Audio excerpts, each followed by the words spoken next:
Hello student, welcome to the quantum classes.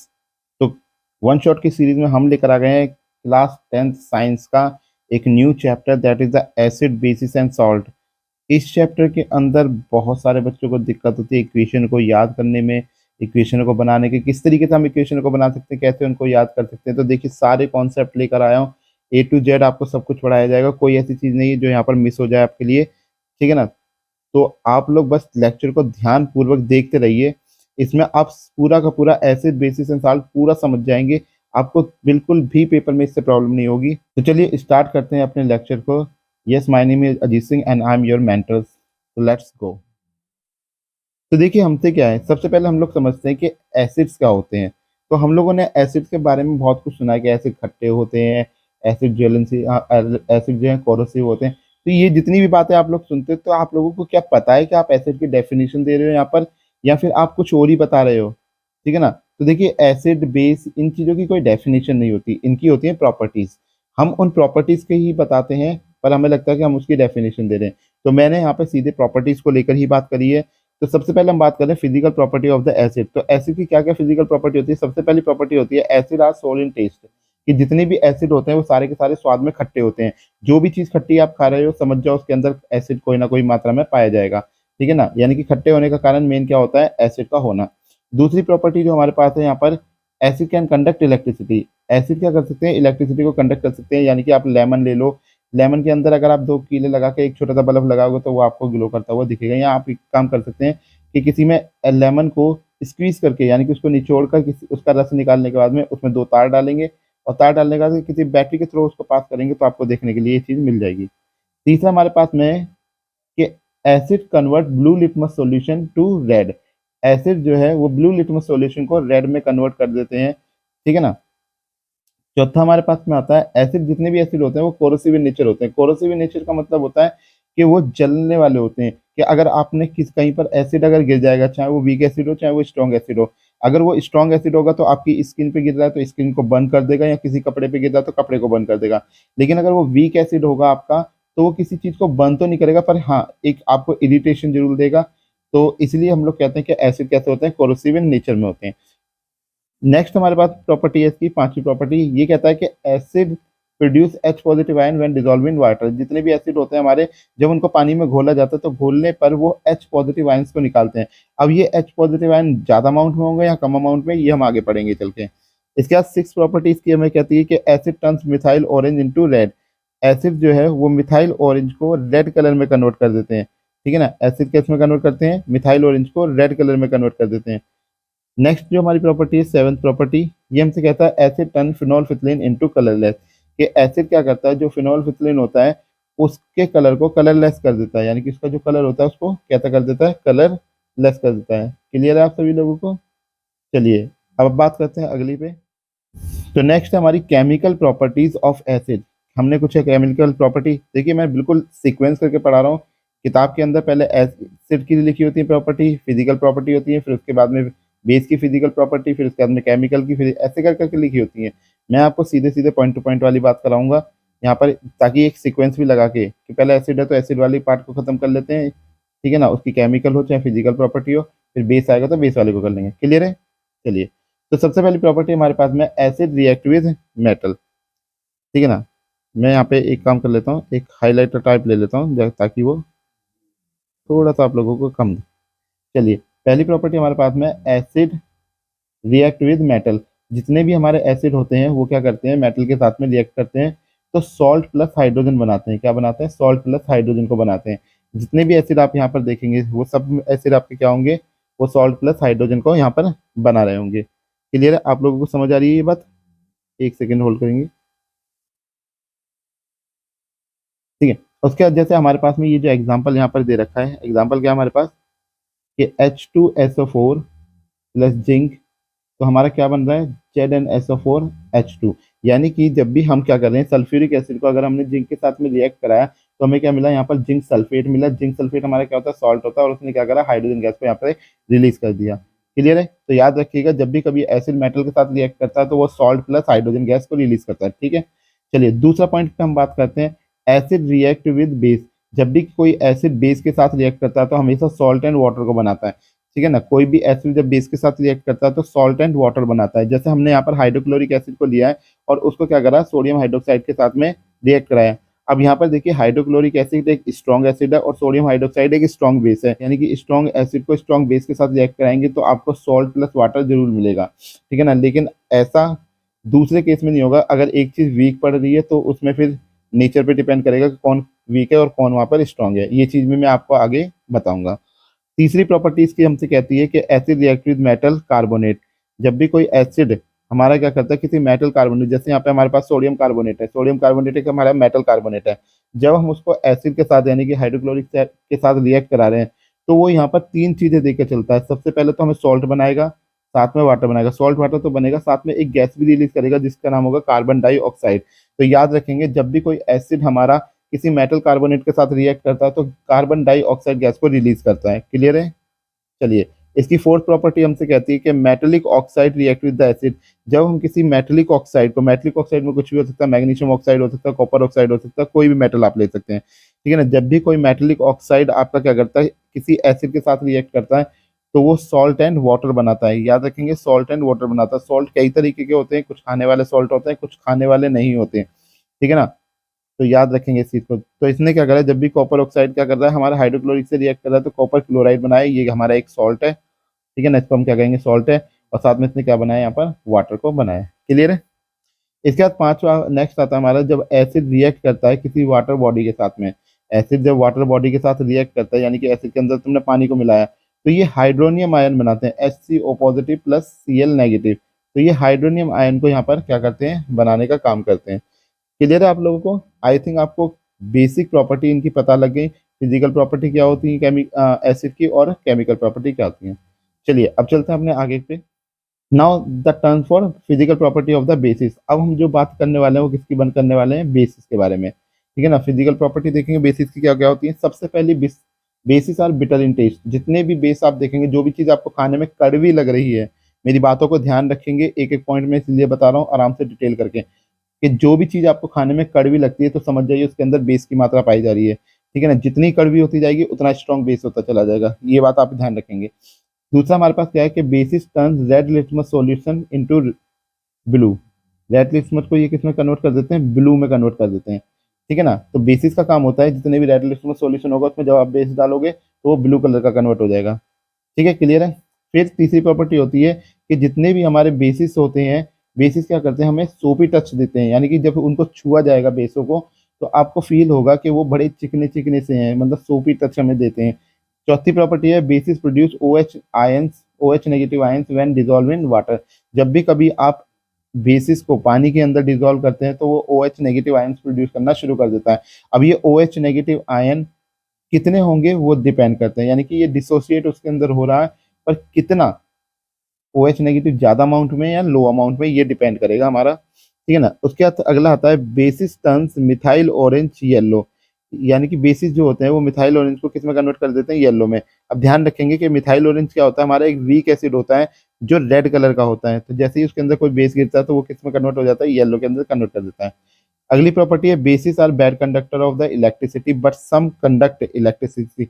देखो हमारे ज्यादातर बेसिस तो ऐसे होते हैं जो इलेक्ट्रिसिटी को कंडक्ट नहीं कर सकते, लेकिन मोल्टन स्टेट में जाने के बाद याद रखेंगे मोल्टन स्टेट में जो हमारे बेसिस हैं वो इलेक्ट्रिसिटी कंडक्ट कर सकते हैं। और कुछ कंडक्टर हैं, कुछ ऐसे बेसिस भी होते हैं जो हमारे इलेक्ट्रिसिटी को कंडक्ट कर पाते हैं, पर ज्यादातर वो मोल्टन स्टेट में ही कर पाते हैं, ये बात आप लोग ध्यान रखेंगे, यानी कि एक्वस और मोल्टन स्टेट। क्लियर है। चलिए अब आगे चलते हैं अपने। नेक्स्ट हम बात कर लेते हैं कि केमिकल प्रॉपर्टीज ऑफ बेसिस। एक चीज और याद रखेंगे बेसिस के अंदर, कि जितनी भी बातें हम लोग पढ़ के आए हैं ना वो सारी की सारी बातें बहुत ध्यान से पेपर के अंदर भी लिखना है। क्लियर है। केमिकल प्रॉपर्टी ऑफ बेसिस में हमारे पास क्या है, सबसे पहली जो प्रॉपर्टी में हम बात करने वाले हैं कि bases react with metal to form salt and hydrogen gas. जब भी कोई बेस हमारा किसी मेटल के साथ में रिएक्ट करता है तो वो क्या बनाता है, एक तो सॉल्ट बनाता है, जैसे हमारे पास में यहाँ पर सोडियम हाइड्रोक्साइड ने जिंक के साथ रिएक्ट करी, तो ये वाली रिएक्शन आप याद रखेंगे, मैं आप लोगों के लिए बोल दे रहा हूँ कि ये इंपॉर्टेंट रिएक्शन है, ये पेपर में आपके देखने के लिए जरूर मिलेगी। तो जब भी सोडियम हाइड्रोक्साइड जिंक के साथ रिएक्ट करेगा तो वो बनाएगा सोडियम जिंकेट बनाता है, Na2ZnO2, इसे कहते हैं हम सोडियम जिंकेट। क्या कहते हैं हम, सोडियम जिंकेट बनाता है, ये एक सॉल्ट है, ठीक है ना। सोडियम जिंकेट क्या हमारा एक सॉल्ट है। और साथ में वो क्या बनाता है, हाइड्रोजन गैस बनाता है। क्लियर है?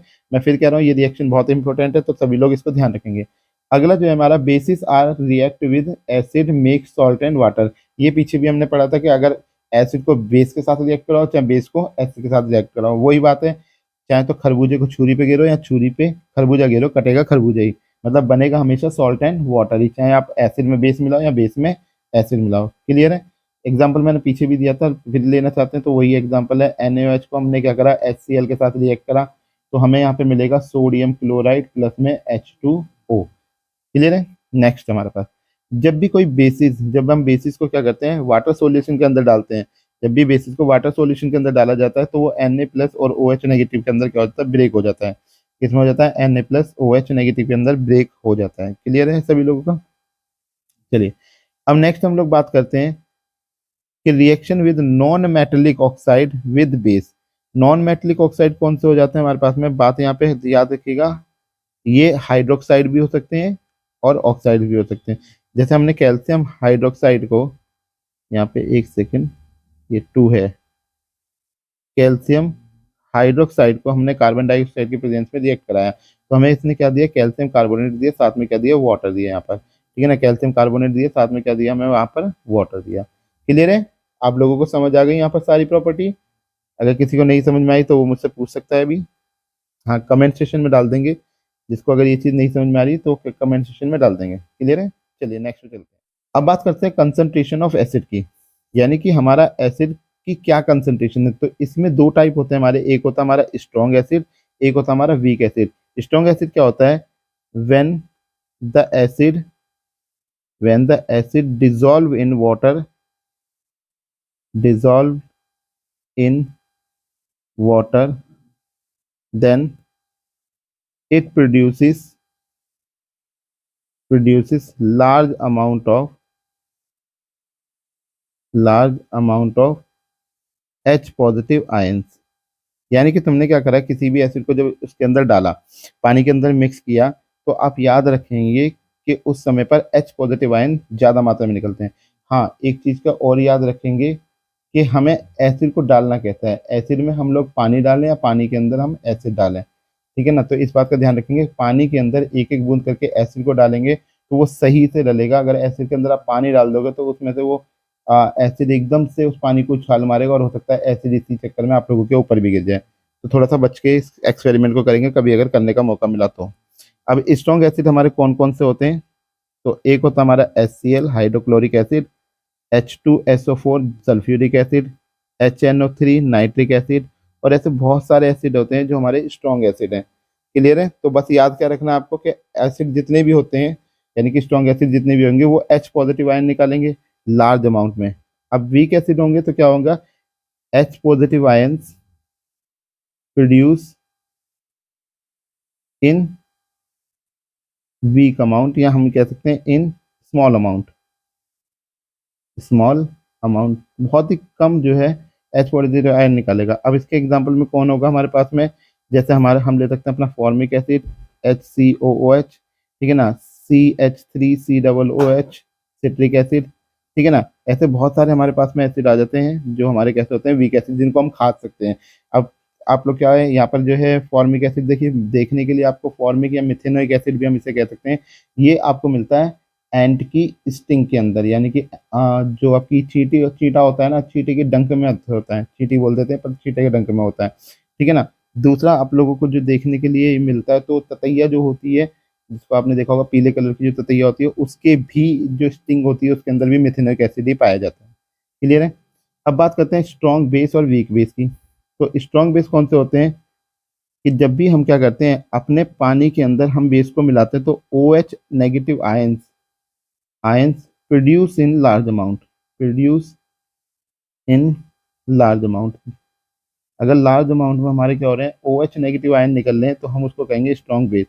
एग्जाम्पल के तौर पे अगर हम लोग बात करें यहाँ पर, जैसे हमारे पास में सोडियम हाइड्रोक्साइड हमारा एक स्ट्रॉन्ग बेस है। कैल्शियम हाइड्रोक्साइड भी एक कहता है स्ट्रॉन्ग बेस है। पोटेशियम हाइड्रोक्साइड, तो ये सारे हमारे कहते हैं यहाँ पर स्ट्रॉन्ग बेस हैं। वीक बेस हमारे क्या होते हैं, यानी कि OH नेगेटिव आयंस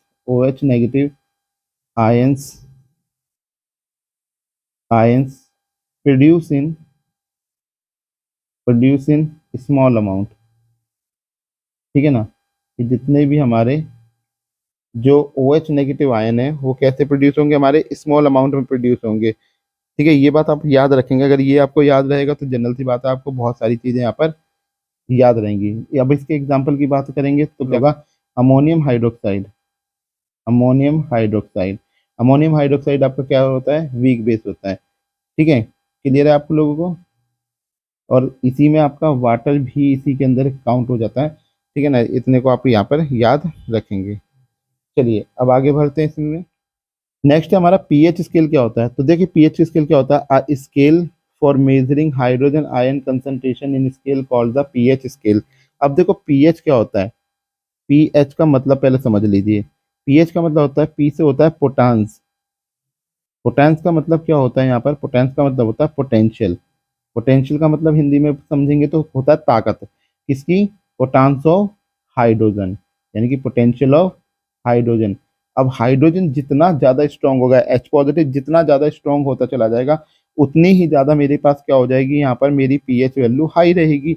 और जितना ज्यादा क्या होगा, मेरा एच पॉजिटिव कम होता चला जाएगा, उतनी मेरी क्या हो जाएगी, पीएच वैल्यू एक तरह से कम होती चली जाएगी। यानी कि हम एक तरह से कह सकते हैं कि किसी चीज की एसिडिक नेचर को अगर मुझे देखना है तो मुझे ये देखना पड़ेगा कि वहां पर जो एच पॉजिटिव आयन है वो कितना हाई है, ठीक है ना। और अगर मुझे उसकी वीक प्रॉपर्टी देखनी तो मुझे ये देखना पड़ेगा एच पॉजिटिव आयन कितना कम है, ठीक है। क्लियर है, ये समझ में आ गया ना। तो याद रखिएगा पीएच का मतलब होता है पोटांस, याद रखेंगे पोटांस ऑफ हाइड्रोजन। तो पोटांस को अगर मैं सिंपल भाषा में कहूंगा तो पोटेंशियल कहा जाता है। अब याद रखेंगे हमारी जो पीएच होती है, अगर हमारे पास में पीएच वैल्यू लेस देन 7 है तो हम उसे एसिडिक कहेंगे। पीएच वैल्यू अगर हमारी ग्रेटर देन 7 है तो हम उसे बेसिक कहेंगे। और अगर पीएच वैल्यू हमारी इक्वल टू 7 है तो हम उसे न्यूट्रल कहते हैं, ना वो ना ही वो बेस होगा। पीएच इक्वल टू 7 पर हमारा दोनों ही क्या मिला हो जाएगा, दोनों कंबाइन होकर न्यूट्रल बनाएंगे। इसको हम एक तरह से क्या कह सकते हैं, सॉल्ट कह सकते हैं, क्योंकि सॉल्ट ज़्यादातर क्या होते हैं हमारे पास में, वो न्यूट्रल होते हैं, ठीक है ना, सॉल्ट। क्लियर है आप सभी लोगों को। चलिए आगे चलते हैं। अब आता है importance of pH in everyday life. हमारे डेली रूटीन के अंदर पीएच का क्या रोल है। तो देखिए हमारी डेली लाइफ में बहुत ज्यादा रोल हमारे पीएच का रहता है। जो pH in are digestive system, जो पीएच है वो हमारे कहते हैं डाइजेस्टिव सिस्टम के अंदर। हम जानते हैं कि हमारे पेट के अंदर एक HCl नाम का क्या पाया जाता है, एसिड पाया जाता है, जो हमारी डाइजेशन के अंदर मदद करता है। हमारा फूड जो जाता है उसमें जो डाइजेशन हम लोग करते हैं वो उसमें उसे बर्न करके जो है तो डाइजेस्ट करने में मदद करता है, बिना हमारे स्टमक को ज़्यादा हार्म पहुंचाए, क्योंकि स्टमक को बचाने के लिए वहाँ पर और भी चीज़ें लगी रहती हैं। साथ में शरीर के अंदर जो भी बैक्टीरिया वगैरह चला जाते हैं वो उनको भी किल कर देता है। तो ये हमारे लिए बहुत फायदेमंद होता है। तो ड्यूरिंग इनडाइजेशन, जिस समय पर हमारा फूड वगैरह अच्छे से डाइजेस्ट नहीं हो पाता, इनडाइजेशन की दिक्कत आती है, तो वो बहुत ज़्यादा अमाउंट में क्या करने लगता है, एसिड को प्रोड्यूस करना शुरू कर देता है। अब ज़्यादा अमाउंट में एसिड प्रोड्यूस होता है तो हमें पेन होना शुरू हो जाता है और इरिटेशन सी महसूस होती है, भारीपन लगना शुरू हो जाता है। हम कहते हैं गैस बन रही है, तो गैस वो बन क्या रही है, एसिड एक्चुअली ज़्यादा अमाउंट में प्रोड्यूस हो रहा है, खट्टी डकारे आना। तो ये सब चीज़ें हमें देखने के लिए मिलती हैं। अब इससे निकलने के लिए, इस पेन से रिलीफ होने के लिए हम लोग क्या करते हैं, कुछ माइल्ड बेस का इस्तेमाल करते हैं, ठीक है ना। कुछ माइल्ड बेस क्या होता है, हमारा कोई भी एंटासिड आप ले सकते हैं, जैसे आप लोग इनो पी लीजिए, कोल्ड ड्रिंक लेके आ जाइए या सोडा लेके आ जाइए, कोई भी चीज़ हो सकती है जो आप लोग यहाँ पर एंटासिड के लिए यूज़ कर सकते हैं। क्लियर है आप सभी लोगों को। दूसरी प्रॉपर्टी, दूसरा क्या है, pH change as the cause of tooth decay, ठीक है ना। जो पीएच है हमारा वो क्या, हमारे दांतों के सड़ने के पीछे भी पीएच का बहुत बड़ा रोल होता है। जैसे tooth decay start when the pH of the mouth is lower than 5.5। Tooth decay यानी कि दांतों का जो सड़ना शुरू होता है वो जब होता है जब हमारे पास हमारा जो माउथ का पीएच लेवल है वो 5.5 से नीचे चला जाता है, ठीक है। तो देखो जो टूथ इनेबल हमारा बना होता है वो किसका बना होता है, वो बना होता है कैल्शियम हाइड्रोक्सियापेटाइट, ठीक है ना। या आप सिंपली वर्ड में याद रखिएगा कैल्शियम के बने होते हैं। ये सबसे ज्यादा हार्डेस्ट मटेरियल होता है हमारी बॉडी का, यानी कि हमारे दांत बहुत ज्यादा स्ट्रॉन्ग होते हैं, देखते हैं ना किसी को भी काट लेते हैं तो it does not dissolve in water, ये पानी के अंदर डिजॉल्व नहीं होता है, but is corrode when the pH in the mouth is below the 5.5। लेकिन कोरोड हो जाता है कब, जब हमारे माउथ का टेम्परेचर जो है वो 5.5 से नीचे चला जाता है। याद रखिएगा माउथ का टेम्परेचर हमेशा 5.5 रहना चाहिए, तब जाके ये हमारा ठीक बना रहता है। इसके बाद अगला आता है हमारे पास में self defence bye animal and plant through chemical warfare. ठीक है ना। तो जो आपने देखा होगा कि कुछ एनिमल्स होते हैं या प्लांट्स होते हैं, वो अपने आप को कैसे बचा लेते हैं, कैसे डिफेंड करते हैं, तो वो कुछ केमिकल की मदद से अपने आप को डिफेंड कर पाते हैं। जैसे bee sting leaves an acid which cause pain and irritation. जब मान के चलो आप किसी मधुमक्खी को परेशान कर रहे होंगे, तो वो तुरंत ही क्या करेगी, आपके डंक मार देगी। अब डंक मारने पर वो क्या करेगी, कुछ आपको आपके बॉडी के अंदर कुछ एसिड को ड्रॉप कर देगी, जिसकी वजह से आपको पेन होना शुरू हो जाएगा, इरिटेशन शुरू हो जाएगा। तो अब आप उससे बचेंगे कैसे, तो बचेंगे कैसे, यूज माइल्ड बेस। आप कुछ माइल्ड बेस इस्तेमाल कर सकते हैं, जैसे बेकिंग सोडा। तो जिस जगह पर आपको क्या करा गया, स्टंग किया गया, स्टंग मतलब जहाँ पे डंक आपको मारा गया है, तो तुरंत ही वहां पर क्या लगा दीजिए, बेकिंग सोडा लगा दीजिए। अगर बेकिंग सोडा लगाएंगे तो वहां पर आपको रिलीफ होना शुरू हो जाएगा। ठीक है ना।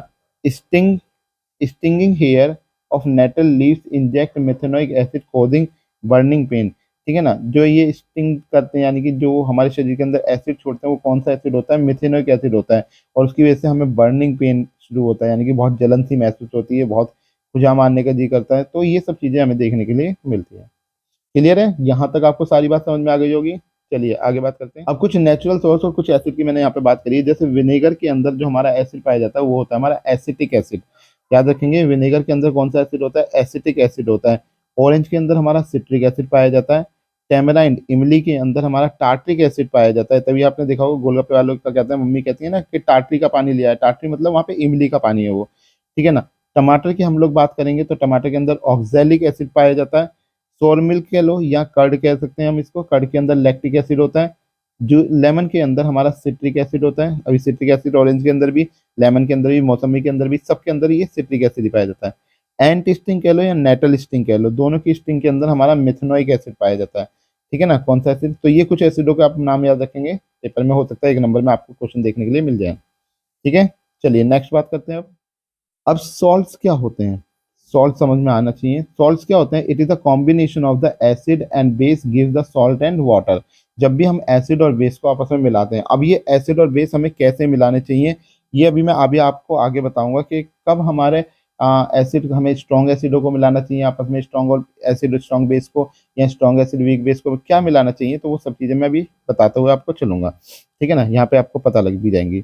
इस रिएक्शन का हम लोग न्यूट्रलाइजेशन रिएक्शन कहते हैं। याद रखिएगा, ये सॉल्ट की जो रिएक्शन हमारी होती है, इसको हम क्या कहते हैं, न्यूट्रलाइजेशन रिएक्शन कहते हैं। तो salts of strong acid and strong base are neutral. जब भी कभी तुम स्ट्रॉन्ग एसिड और स्ट्रॉन्ग बेस को मिलाओगे तो वो न्यूट्रल बनाएंगे। ठीक है ना। यानी कि उस समय पर उसकी पीएच वैल्यू क्या होगी, इक्वल टू 7 हो जाएगी। लेकिन अगर आप स्ट्रॉन्ग एसिड लेते हो लेकिन वीक बेस लेते हो, तो हमारा जो रिजल्ट आएगा वो एसिडिक होगा नेचर में। यानी कि उस समय पर उसकी पीएच वैल्यू 7 से कम होगी, यानी कि एसिडिक नेचर में होगा। तो याद रखिएगा, जब स्ट्रॉन्ग एसिड और वीक बेस को आप आपस में मिक्स कर रहे हैं, तो ये मत सोचिएगा कि वो न्यूट्रल हो गया और घटाघट उसको पी जाए, ऐसा कुछ मत कर लीजिएगा। ठीक है ना। जब भी कभी स्ट्रॉन्ग एसिड और वीक बेस को मिलाया जाता है, तो उस समय पर वो एसिडिक ही नेचर में रहता है। इसी तरीके से हम बात करेंगे कि अगर स्ट्रॉन्ग बेस और वीक एसिड को मिलाया जाए, अब क्या बेस स्ट्रॉन्ग ले लिया हमने, तो स्ट्रॉन्ग बेस और वीक एसिड को अगर ले लिया जाए तो वो कैसा होता है, बेसिक इन नेचर होता है। यानी कि उस समय पर पीएच की वैल्यू ग्रेटर देन 7 हो जाती है। क्लियर है। चलिए अब आगे चलते हैं। तो कॉमन साल्ट को हम लोग यहाँ पर कहते हैं सोडियम क्लोराइड, यानी कि NaCl। तो कॉमन साल्ट कैसे बन रहा है हमारा, it is the combination of hydrochloric acid and sodium hydroxide. यानी कि हमारे पास में ये जो एसिड आप देख रहे हैं HCl हमारा क्या होता है, हाइड्रोक्लोरिक एसिड, हाइड्रोक्लोरिक एसिड। ठीक है ना। और ये हमारे पास में होता है सोडियम हाइड्रोक्साइड, सोडियम हाइड्रोक्साइड। जब भी कभी हमारा HCl सोडियम हाइड्रोक्साइड के साथ रिएक्ट करता है, तो ये हमें बनाता है सॉल्ट, यानी कि सोडियम क्लोराइड। क्या बनाता है हमें यहाँ पर, सोडियम क्लोराइड बनाता है हमें यहाँ पर। ठीक है ना। जिसको हम लोग क्या कहते हैं यहाँ पर, सॉल्ट कहते हैं। तो सॉल्ट बना रहा है, साथ में हमें क्या बनाता है यहाँ पर, वाटर बनाता है। ठीक है ना। साथ में हमें क्या क्या बनाता है, वाटर बनाता है यहाँ पर। क्लियर है, आप लोगों को समझ आई ये बात। चलिए अब आगे पहला सॉल्ट क्या है हमारे पास यहाँ पर, सोडियम हाइड्रोक्साइड। तो जब भी कभी हम क्या करते हैं, सोडियम क्लोराइड के सॉल्यूशन के अंदर हम लोग इलेक्ट्रिसिटी को पास करते हैं, तो हमारे पास क्या होता है, ये हमारा सोडियम क्लोराइड ब्रेक हो जाता है सोडियम प्लस क्लोरीन के अंदर। इस चीज को हम लोग कहते हैं यहाँ पर ब्राइन। ठीक है ना। इसको क्या कहा जाता है, ब्राइन कहा जाता है। It decompose to form the sodium hydroxide. जब ये डिकम्पोज होता है तो हमारे क्या बनाता है, सोडियम हाइड्रोक्साइड को बनाता है, और इस प्रोसेस को हम कहते हैं क्लोर एल्कली प्रोसेस। ठीक है ना, इस प्रोसेस को हम क्या कहते हैं, क्लोर एल्कली प्रोसेस। इसका ध्यान रखेंगे, प्रोसेस का नाम पेपर में पूछा जाएगा और जरूर पूछा जाएगा, इसको इंपॉर्टेंट में लेकर आप लोग चलेंगे यहाँ पर, तो ये आप लोगों के लिए क्या है, इंपॉर्टेंट है। ठीक है, ध्यान रखेंगे। Because of the product formed chlor floor the chlorine and alkali for the sodium hydroxide. अब यहाँ पे हमारे पास में क्या हो रहा है, हमारे पास में यहाँ देखिए कि यहाँ से हमारा क्लोरीन गैस निकल रही है और यहाँ से हमारी क्या निकल रही है, हाइड्रोजन गैस निकल रही है, जैसे कि मैंने डायग्राम में यहाँ पे शो कर रखा है। तो जैसे ही हमने क्या करा, यहाँ पर इलेक्ट्रिसिटी पास करी, ये रेड वाला हमारा एनोड है और ये व्हाइट वाला हमारा कैसा है, कैथोड है। जैसे ही हम लोगों ने क्या करी, इसके अंदर इलेक्ट्रिसिटी पास करना शुरू करी, तो यहाँ पर हमारा क्या हुआ, सोडियम क्लोराइड था, सोडियम क्लोराइड में सोडियम टूट गया Na पॉजिटिव के अंदर और क्लोरीन टूटा Cl नेगेटिव के अंदर। इसी तरीके से जो वाटर अंदर होता है, यानी कि जो हमारे पास यहाँ पर वाटर था H2O में H टूटा H पॉजिटिव के अंदर और जो OH था वो टूटा नेगेटिव के अंदर। तो जो हमारे पास Cl होगा, वो Cl क्या होगा, हमारे पास में जो एनोड वाली साइड होगी उस साइड से हमारी क्या हो जाएगी, ये गैस यहाँ से रिलीज हो जाएगी। ठीक है ना, अब इस गैस को भी हम लोग आगे यूज करेंगे कि ये गैस कहाँ कहाँ पे हम इस्तेमाल कर सकते हैं। और जो हमारी हाइड्रोजन गैस है वो हमारी क्या हो जाएगी, कैथोड वाले टर्मिनल से पास होना शुरू हो जाएगी। क्लियर है आप सब लोगों को? इसकी रिएक्शन देख लेंगे। जैसे हमने सोडियम क्लोराइड एक्वा सॉल्यूशन यहाँ पे दे रखा है, उसको क्या करा, वाटर के अंदर डिजोल्व करा। अब ये एक सॉल्यूशन बनके तैयार हो गया बढ़िया वाला। ठीक है ना, इसके बाद में हमें जैसे ही ये ब्रेक हुआ तो किसमें मिला, हमें सोडियम हाइड्रोक्साइड मिला, क्लोरीन गैस मिली और हाइड्रोजन यहाँ से गैस मिली। क्लियर है आप सभी लोगों को? चलिए अब बात करते हैं अपने सेकंड सॉल्ट के ऊपर। दूसरा सॉल्ट है हमारे पास में ब्लीचिंग पाउडर। ठीक है ना, ब्लीचिंग पाउडर का जो फॉर्मूला होता है वो होता है कैल्शियम ऑक्सीक्लोराइड। ठीक है ना, कौन क्या होता है हमारा, कैल्शियम ऑक्सीक्लोराइड। तो ब्लीचिंग पाउडर कैसे प्रोड्यूस होता है हमारा, bleaching powder is produce by the action of the chlorine on dry slate lime. अभी क्लोरीन गैस हमने पीछे ही बनाई थी, यानी कि सोडियम हाइड्रोक्साइड के अंदर जब हम सोडियम हाइड्रोक्साइड को बना रहे थे तो सोडियम क्लोराइड के ब्रेक होने की वजह से हमें क्लोरीन गैस वहाँ पे देखने के लिए मिल रही थी। ठीक है ना, Cl2। तो उसी Cl2 को हमने क्या करा, कैल्शियम हाइड्रोक्साइड, ये जो हम देख रहे हैं यहाँ पे, इसको हम कहते हैं कैल्शियम हाइड्रोक्साइड। इसका एक नाम और होता है, आप स्लेक्ट लाइम भी इसी को कहते हैं, स्लेक्ड लाइम। ठीक है ना, इसी को हम कहते हैं स्लेक्ड लाइम। तो जैसे ही हमने क्या करा, इसके अंदर क्लोरीन गैस को पास करा, ये हमारी गैस है, क्लोरीन गैस को हमने यहाँ पर पास करना शुरू करा, तो इसने हमें क्या दिया, यहाँ पर कैल्शियम ऑक्सीक्लोराइड दिया। क्या दिया हमें यहाँ पर, कैल्शियम ऑक्सीक्लोराइड दिया। इसी को हम क्या कहते हैं, ब्लीचिंग कहते हैं। ठीक है ना, इसी को हम ब्लीचिंग पाउडर कह रहे हैं। ठीक है, साथ में हमें क्या देगा, यहाँ से वाटर देगा। क्लियर है? अब इस ब्लीचिंग पाउडर का बहुत सारी जगहों पर इस्तेमाल करा जाता है, कई सारी इसकी एप्लीकेशन है, अनेकों एप्लीकेशन इसकी देखने के लिए मिलती है। जैसे टेक्सटाइल इंडस्ट्री के अंदर, ठीक है ना, हम लोग क्या करते हैं, कॉटन और लाइकन के जो कपड़े होते हैं उनको क्लीन करने के लिए यहाँ पर इस्तेमाल करा जाता है। साथ में हम, आपने देखा होगा लॉन्ड्री के अंदर भी ब्लीच का इस्तेमाल करा जाता है, दाग धब्बे छुटाने के लिए। ठीक है ना, फिर ड्रिंकिंग वाटर को जम फ्री बनाने के लिए हम लोग यहाँ पर क्या करते हैं, ब्लीच का इस्तेमाल करते हैं। ब्लीच का नहीं, एक्चुअली क्लोरीन का मेन इस्तेमाल होता है उसको, वाटर को जो है जम फ्री बनाने के लिए। और साथ में एक oxidising agent in many chemical industry, बहुत सारी केमिकल इंडस्ट्री के अंदर इसको एक ऑक्सीडाइजिंग एजेंट की तरह भी देखा जाता है। क्लियर है? समझ आ गया ब्लीचिंग पाउडर क्या है? चलते हैं अब अपने तीसरा हमारा बेकिंग सोडा। ठीक है ना, बेकिंग सोडा को हम लोग जानते हैं सोडियम हाइड्रोजन कार्बोनेट के नाम से। ठीक है ना, किससे जानते हैं, सोडियम हाइड्रोजन कार्बोनेट। ये क्या होता है, इसका जो केमिकल कंपाउंड है या केमिकल नेम कह सकते हैं इस कंपाउंड का, वो क्या होता है, सोडियम हाइड्रोजन कार्बोनेट। ये मैंने अभी आप लोगों को बता दिया। सिंपल अगर पूछेगा आपसे कि इसका नॉर्मल नेम क्या है, एक कॉमन नेम क्या होगा, तो बेकिंग सोडा बोलेंगे आप यहाँ पे। It produce using sodium chloride as one of the raw material. इनका एक रॉ मटेरियल क्या रहता है, सोडियम क्लोराइड। जैसे हमारे पास यहाँ पर है सोडियम क्लोराइड। अब सोडियम क्लोराइड में हमने क्या करा, इसको पहले वाटर में डिजोल्व करा, फिर इसमें से कार्बन डाइऑक्साइड इसमें पास करी, साथ में हमने क्या करी, एक अमोनिया गैस को भी पास कर दिया। ठीक है ना, जब इन सब को पास करने पर हमें दो प्रोडक्ट यहाँ पे देखने के लिए मिलते हैं। एक मिलते हैं अमोनियम क्लोराइड, ठीक है ना, एक प्रोडक्ट हमारे पास क्या होता है, अमोनियम क्लोराइड, और एक हमें मिलता है सोडियम हाइड्रोजन कार्बोनेट। यही है हमारा बेकिंग सोडा। ठीक है ना, तो अब अमोनियम क्लोराइड से हमारा है नहीं, हमें चाहिए था सोडियम हाइड्रोजन कार्बोनेट, तो इसको हम निकाल लेंगे बाहर। तो ये जो सोडियम हाइड्रोजन कार्बोनेट हमें नहीं मिला है, ये क्या है, एक mild non corrosive basic salt होता है। ठीक है ना, अब अगर आप सोडियम हाइड्रोक्साइड हाइड्रोजन कार्बोनेट को, यानी कि जब आप क्या करते हो, खाना वाना बनाते हो, आपने इसको डाल लिया अपने जो है मान के चलिए केक के अंदर या अपने पकोड़े वकोड़े के अंदर बेकिंग सोडा वगैरह डाल लिया। अब डालने का जब आप इसे हीट करते हैं तो हीट करने की वजह से ये हमें क्या बनाता है, सोडियम कार्बोनेट बनाता है। क्या बना रहा है हमारा, सोडियम कार्बोनेट बनाता है। साथ में इसमें वाटर ड्रॉप करता है, साथ में इसमें कार्बन डाइऑक्साइड निकलता है। तो आप लोगों ने देखा होगा जब भी कभी कोई ये जो भटूरे वगैरह बनाए जाते हैं तो उस दौरान कितनी ज़्यादा वो गैसेस उसमें निकल रही होती है। तो आपको लग रहा होता है सिर्फ तेल जल रहा है उसके अंदर, तो तेल अकेला थोड़ी ना निकल रहा है उसके अंदर से, कार्बन डाइऑक्साइड भी निकल रही है, क्योंकि अगर बेकिंग सोडा उसमें डाला गया है तो। अब एप्लीकेशन कहाँ कहाँ पर है इसकी बेकिंग सोडा की, तो देखो it is used in soda acid fire extinguisher, यानी कि आग बुझाने वाला जो आपने वो छोटा सिलेंडर देखा उसके अंदर भी हमें क्या करते हैं बेकिंग सोडा का इस्तेमाल करते हैं।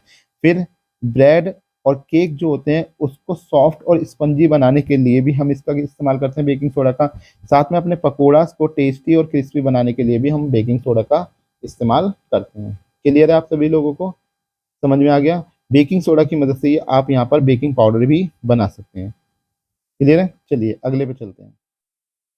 अब नेक्स्ट टाइप का है हमारा वॉशिंग सोडा। वॉशिंग सोडा का क्या है हमारे पास में, सोडियम कार्बोनेट। जब सोडियम कार्बोनेट में आप 10 मॉलिक्यूल पानी के मिला देंगे, जिसे डेकाहाइड्रेट कहते हैं हम लोग, ठीक है ना, सोडियम कार्बोनेट में हमने अगर 10 मॉलिक्यूल वाटर के मिला देंगे तो वो हमारा बन जाएगा वॉशिंग सोडा।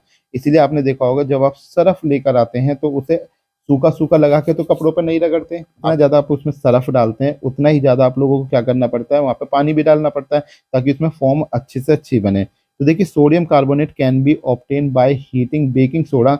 हमने बेकिंग सोडा को हीट करा, recrystallisation of the sodium carbonate gives washing soda, ठीक है ना, इसका रिक्रिस्टलाइजेशन हमने कर दिया तो ये सोडियम कार्बोनेट हमारे पास में आएगा। इसमें हमने सिर्फ पानी डाला और पानी डालने के बाद में हमें क्या मिल गया यहाँ से, सोडियम कार्बोनेट डेकाहाइड्रेट। 10 को हम लोग डेका कहते हैं, 10 को हम लोग क्या कहते हैं, डेका कहते हैं। अगर आप लोगों ने 4th चैप्टर पहले अभी मतलब पूरे साल में पढ़ा हो कहीं पर भी, तो वहाँ पे आपको काउंटिंग लिखाई होगी जब नोमेनक्लेचर आपने करे होंगे वहाँ पर कि मिथ इत प्रोप वाली, तो उसमें आपको डेक देखने के लिए मिल जाएगा। तो डेकाहाइड्रेट इसलिए कहते हैं क्योंकि डेक मतलब 10 होता है। क्लियर है? अब अगर एप्लीकेशन की बात करें तो sodium carbonate is used in glass soap and paper industry. इसका इस्तेमाल, सोडियम कार्बोनेट का इस्तेमाल हम ग्लास सोप पेपर इंडस्ट्रीज के अंदर हम इसका इस्तेमाल करते हैं। दूसरा किस्म भी करते हैं, manufacture of the sodium compound such as the borax. तो बोरेक्स वगैरह बनाने के लिए भी हम लोग इसका इस्तेमाल करते हैं। फिर removing permanent hardness of water. अब हम जैसे ये बर्मे वगैरह का पानी होते हैं तो इसकी हार्डनेस को भी रिमूव करने के लिए हम लोग क्या करते हैं, यहाँ पर वॉशिंग सोडा का इस्तेमाल करते हैं। साबुन से, अगर नॉर्मल साबुन से आप कपड़े धोगे कभी उसके पानी में, बर्मे के या समरसीबल के पानी में, तो वहाँ पे आप देखेंगे आपको बहुत साबुन घिसना पड़ेगा उसके इसके लिए। It can use as a cleansing agent for the domestic purpose. Domestic purpose में भी इसको बहुत ज़्यादा क्लीनिंग एजेंट के तौर पर इसे देखा जाता है। कपड़ा धोना या किसी भी चीज़ की, कोई भी चीज़ सफाई करनी हो तो हम लोग वॉशिंग सोडा का बहुत जल्दी इस्तेमाल कर लेते हैं। क्लियर है? चलिए अब चलते हैं नेक्स्ट पे। अब है हमारे पास में प्लास्टर ऑफ पेरिस, ठीक है ना, जिसको शॉर्ट फॉर्म में हम लोग कहते हैं POP, ठीक है ना। POP का जो हमारा फॉर्मूला होता है वो होता है CaSO4, जिसको बोलते हैं calcium sulphate half molecule of water. इसको हेमी हाइड्रेट या सेमी हाइड्रेट भी आप लोग बोल सकते हैं, ठीक है ना, चाहे हेमी हाइड्रेट बोलिए चाहे सेमी हाइड्रेट बोलिए। ये होता है हमारे पास में हमारा कैल्शियम सल्फेट। अब देखिए जब हम क्या करते हैं, on heating gypsum at 373 kelvin, यानी कि ये मेरे पास में यहाँ पर क्या है, जिप्सम है, ठीक है ना। अब इस जिप्सम को मैंने क्या करा, 373 केल्विन के ऊपर इसको बर्न करना शुरू करा, यानी कि एक तरह से इसको क्या करा, हीट करना शुरू करा। तो जैसे ही हम हीट करते हैं तो इसके जो 1.5 मॉलिक्यूल होते हैं, ठीक है ना, 3/2 मॉलिक्यूल इसके क्या हो जाते हैं, यहाँ पर वेपराइज हो जाते हैं, यहाँ पर से उड़ जाते हैं और बचते हैं सिर्फ हाफ मॉलिक्यूल और साथ में कैल्शियम सल्फेट। ये इतना हमारे पास में बन जाता है, ये हमारा क्या आ जाता है, यहाँ पर POP आ जाता है, ठीक है ना। अब POP हमें मिल गया, अब इनको क्या हुआ, ड्राई स्टेट में हम लोगों ने कट्टे वट्टे में भर के हम लोग ले आते हैं। अब लाने के बाद में आपने देखा होगा जब भी हमें किसी वॉल वगैरह पे इसे लगाना होता है या किसी खिलौने वगैरह टॉयज वगैरह को बनाना होता है तो उस केस में हमें पानी डालकर इसे मिक्स करना पड़ता है पहले, ठीक है ना, ताकि हम लोग उसको क्या करते हैं, घोल के और फिर उससे कोई डिजाइन बना सकें, वरना सूखे पाउडर से कैसे बन जाएगा। तो plaster of Paris is a white powder. जो हम लोग व्हाइट पाउडर लेके आते हैं वो हमारा क्या होता है, POP होता है, प्लास्टर ऑफ पेरिस होता है। And on mixing with water, जब हम इसे पानी के साथ मिक्स करते हैं, it changes to gypsum once again giving a hard solid mass. अब इसमें क्या हुआ, जैसे आप लोगों ने यहाँ पर देखिए ये मेरे पास POP है, POP में आपने वाटर मिलाया, ठीक है ना, आपने क्या करा यहाँ पर इसमें वाटर मिलाया, ये वाटर है हमारा। अब आपने वाटर मिक्स करा, तो मिक्स करने के बाद में जैसे ही आप लोग क्या करते हैं, या तो वॉल के ऊपर या किसी खिलौने को बनाने के लिए जब बना देते हैं तो उसको जब छोड़ देते हैं तो थोड़ी देर बाद वो हार्ड हो जाता है, यानी कि जब तक उसमें वाटर के मॉलिक्यूल रहते हैं, जब तक वो गीला रहता है, जैसे जैसे वाटर के मॉलिक्यूल उसमें से क्या होते रहते हैं, उड़ते चले जाते हैं, वैसे वैसे ये क्या होने लगता है, हार्ड होना शुरू हो जाता है। क्लियर है आप सभी लोगों को? समझ आ गया प्लास्टर ऑफ पेरिस पूरा? मैंने पूरी डिटेल में आपको बताया। अब इसकी तो देखिए एप्लीकेशन क्या है, doctor use plaster for the supporting fractured bone in the right position. जब किसी की हड्डी वड्डी टूट जाती है तो आप लोगों ने देखा है कि डॉक्टर क्या कर देते हैं, हाथ पर प्लास्टर चढ़ा देते हैं। वो प्लास्टर इसलिए चढ़ाया जाता है ताकि उसको एक सपोर्ट मिलती रहे कि जो हड्डी की पोजीशन है उसको, वरना क्या होगा अगर आपको सपोर्ट नहीं लगाई जाएगी, ऐसी गले में बस वो एक रस्सी सी डाल के दे देंगे तुम्हें, तो उसे डाल के अगर वो दे देंगे आपकी गर्दन को, तो वो हड्डी इधर उधर कहीं पे भी बढ़ के जुड़ सकती है, उल्टी सीधी टेढ़ी हो सकती है। तो इसलिए वो क्या कर देते हैं, आपके ऊपर प्लास्टर कर देते हैं। आप ये मत सोचिए कि प्लास्टर इसलिए करा जाता है हड्डी जोड़ने के लिए नहीं करा जाता, उसे सिर्फ एक एग्जैक्टली पोजीशन देने के लिए करा जाता है। फिर plaster of Paris is use for making toys, toys बनाने के लिए इस्तेमाल कर सकता है, घर की डेकोरेशन के लिए इस्तेमाल करा जा सकता है, किसी सरफेस को स्मूथ, यानी कि जैसे दीवार वगैरह पे हम लोग लगाते हैं तो उसको स्मूथ करने के लिए भी हम लोग क्या कर सकते हैं, यहाँ पर अपने पीओपी का इस्तेमाल कर सकते हैं। क्लियर है? कुछ ये 3 पॉइंट मैंने यहाँ पर नोट बना के लिख रखे हैं। पेपर में मैंने देखा था कि एक बार क्वेश्चन आया हुआ था, ये पिछले साल शायद पेपर के अंदर पूछ रहे थे कि कॉपर सल्फेट के अंदर कितने मॉलिक्यूल ऑफ वाटर होते हैं, ठीक है ना? यहाँ या फिर हम कह सकते हैं कि सोडियम कार्बोनेट में कितने होते हैं, कैल्शियम सल्फेट में कितने। तो याद रखिएगा कि हाइड अगर मैं कॉपर सल्फेट की बात करूँ तो उसमें 5 मॉलिक्यूल होते हैं वाटर के, इसके अंदर हमारे 10 मॉलिक्यूल होते हैं सोडियम कार्बोनेट के अंदर, और कैल्शियम सल्फेट के अंदर 2 मॉलिक्यूल होते हैं। ये जिप्सम होता है हमारा, ध्यान रखिएगा। ये जो कैल्शियम सल्फेट मैंने बनाया ट्वाइस हाइड्रेट करके, ये जिप्सम है हमारे पास में। अगर हाफ हो जाएगा तो फिर पीओपी बन जाएगा, दोनों बात का ध्यान रखेंगे। साथ में कार्बोनेट हमारे पास में, यहाँ पे सोडियम कार्बोनेट के अंदर डेका, डेका मतलब 10 वाटर मॉलिक्यूल हमें देखने के लिए मिलते हैं। क्लियर है? आई थिंक आप लोगों को पूरा चैप्टर समझ आ गया होगा एसिड बेसिस एंड सॉल्ट क्या होता है, क्योंकि मैंने पूरी डिटेल में बताया, एक एक लाइन को बड़े अच्छे तरीके से, बहुत अच्छे तरीके से निकाल के नोट्सों को बनाया। अगर आपने नहीं लिखे होंगे तो धीरे धीरे वीडियो को स्लो कर देना और आपको ये पूरे नोट्स दिखाई देंगे। आप अपनी कॉपी में नोट डाउन कर लेना और इसको अच्छे से पढ़ लेना। और अगर आपको लगता है कि सर अभी हमें कोई टॉपिक नहीं समझ में आया, तो आप मुझे कमेंट में जरूर लिख दीजिएगा, कि कमेंट में लिख के बताइएगा कि कौन सा टॉपिक ऐसा रह गया जो आपको मैं समझाने में कमी रह गई मेरी, क्योंकि मुझे लगता नहीं कि कोई चीज़ यहाँ पे समझाने में कमी रखी है मैंने। ठीक है? अगर आप लोगों को वीडियो पसंद आ रही तो जनरल सी बात है, आप लोग चैनल को जो है सब्सक्राइब कर दीजिए और वीडियो को लाइक कर दीजिए, लाइक एंड सब्सक्राइब। ठीक है ना? ये बहुत ज़रूरी है, क्योंकि अगर आप ये करेंगे, जनरल सी बात है, मैं आगे और भी अच्छे कंटेंट के साथ में, हो सकता है अगले साल से फिर मैं आप लोगों को रेगुलर ही पढ़ाना शुरू कर दूँ और free of cost full detail में पढ़ाऊंगा। लोगों की तरह नहीं करूंगा, कुछ पार्ट छोड़ दिया, कुछ पार्ट मिसिंग कर दिया, थ्योरी नहीं पढ़ा रहे ढंग से, मैं सब कुछ पढ़ा के यहाँ पे चलूंगा। क्लियर है? तो चलिए आपसे मिलते हैं फिर अगले वन शॉट के साथ में, जो हमारा मेटल नॉन मेटल पे होने वाला है। तब तक के लिए आप इसे पढ़ते रहिए, मिलते हैं आपसे नेक्स्ट वन शॉट के साथ में। तब तक के लिए मुझे दीजिए इजाज़त। Thank you very much, goodbye, see you again.